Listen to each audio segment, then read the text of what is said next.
Ang tawag nila sa bundok na ito is Bantay Pansyon. Alam niyo ba kung bakit tinawag to na Bantay Pansyon? Mamaya i-explain ko yan mamaya pag narating namin mismo yung lugar. Ha? Gera kung kunado dito. Yung labanan ng mga Hapon at saka Spaniards. Guys, itong place na ito kasi napasok to ng noon ng during the time yung sa mga Hapon na sumakop dito sa Pilipinas noon. Napunta po sila dito sa lugar na ito. Ito po yung marker niya. Matagal na pong hindi pinupunta nito. Ayan po yung punto. Yan po Severo Pascua at Catalina Fiesta Pascua. Lola, auntie, wano uncle, may dakay bisitaan.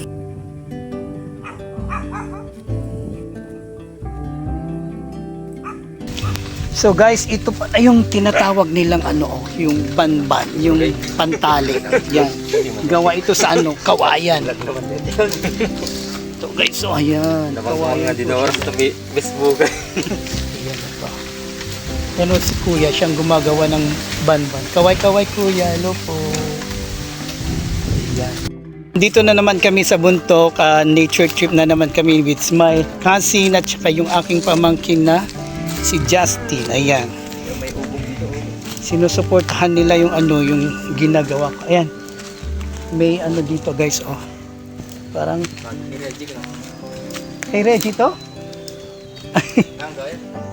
Ay, hindi. Ayan, so yan guys, mainit na. Kaya bilisan natin. So, ayan guys, So guys, nakakatakot naman dito. Ayan. Masukal yung daan namin guys. So, maganda. Kasi hindi kami naaarawan. Ay guys, may pato May kulungan ng pato. Yan guys, ang dami nilang pato guys. Yan Yan guys, ang daming pato. Kay litak daw ito si Reggie. Lalaki ng mga puno guys, mga dito tamarind. Yan yung sampalok. Ayan guys, paakyat na kami. Binibidyuhan ko si si Cousin Ver. Yan lalaki ng mga puno. Yan. Tapos si Cousin, si pamangkin Justin. Sarap-sarap talaga mag nature trip. Mga kailian. Opya. Nasa magsuguro tayo. Ayaw nga. Dayo. Ang sukal na. Masukal. Ha? Gera kung kunado dito. Yung labanan ng mga Hapon at saka Spaniards.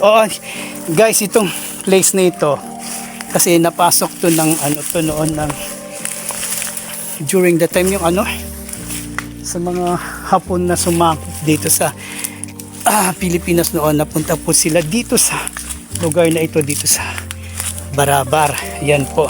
Kaya tinatawag itong Gera. At the same time, ang tawag nila sa bundok na ito is Bantay Pansyon. So, alam niyo ba kung bakit tinawag to na Bantay Pansyon? Mamaya i-explain ko yan mamaya pag narating namin mismo yung lugar. Masukal na. So, wait lang guys. Talagang masukal na itong daan. Iyan. Hindi ko mabangar pag gantayo. Dito ba? Anong Bantay Pansyon dito sa Jai nako. Hindi mangga. Guys, nandito na kami dito sa aming pupuntahan na dayo-dayo po kung bakit ito tinawag na Bantay Pansyon. Kasi nung panahon daw nga po ng giyera, meron kaming kamag-anak po na ayan po, dito na nila po nilibing. Ayan, pinupunasan po ng pinsan ko yung pangalan niya. Wait lang po. Guys, ayan po. Dayo po. Ayan, Severo Severo Pascua.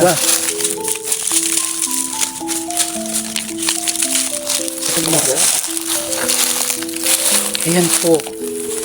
Ito po yung puntod niya. Kaya po tinawag po ito na Bantay Pansyon kasi po meron pong nilibing dito noon nung panahon po ng gyera. Kastila ba o Kasin o yung Hapon? Ayan. Hapon. Ayan. Makita ninyo guys na dito sa lugar na ito sa Silong ng Mangga, ito po yung marker niya. Matagal na pong hindi pinupunta dito. Nung pumupunta kami dito guys, nung mga bata kami, nagagawi kami dito, lagi kaming niloloko ng lulo namin at saka tatay namin. Dito kami tinutulak kami dito noon kasi may puntod dito. Ayan po yung puntod. So ang nakalagay po na pangalan dun sa puntod is Severo Pascua tsaka Catalina Fiesta Pascua. Ayan po, ulitin ko ulit pong i-video yung pangalan nila.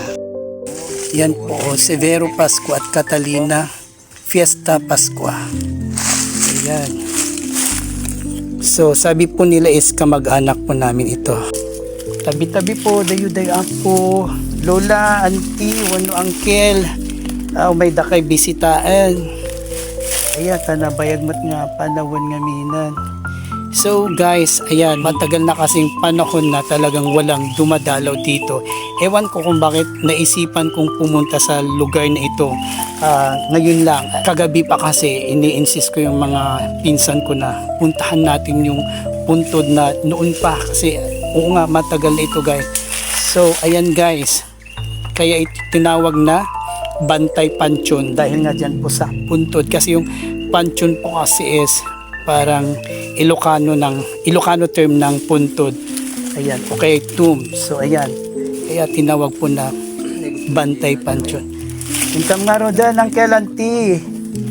Ang kay kumoy kuyog Ang nga ro dyan. Babay po.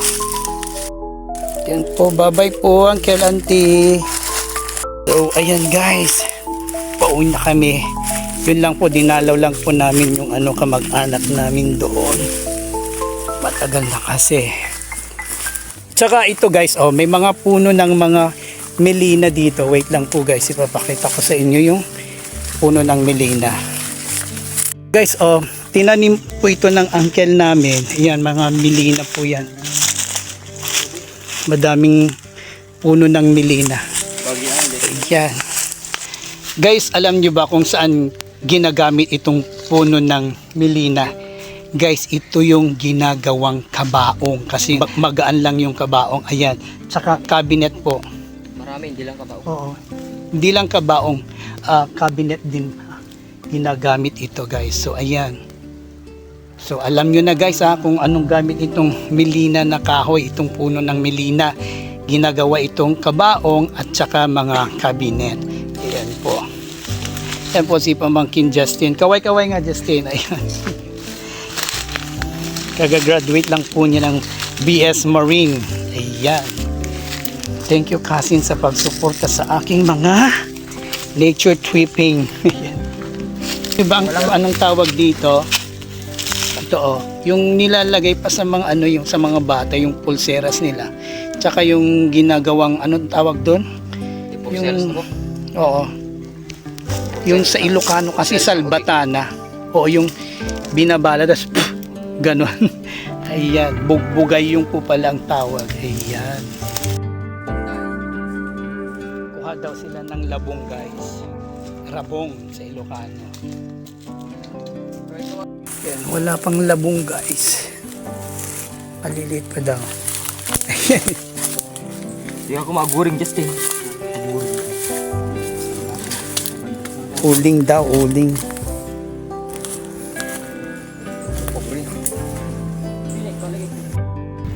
Ayan. Lumalamig na yung hangin dito guys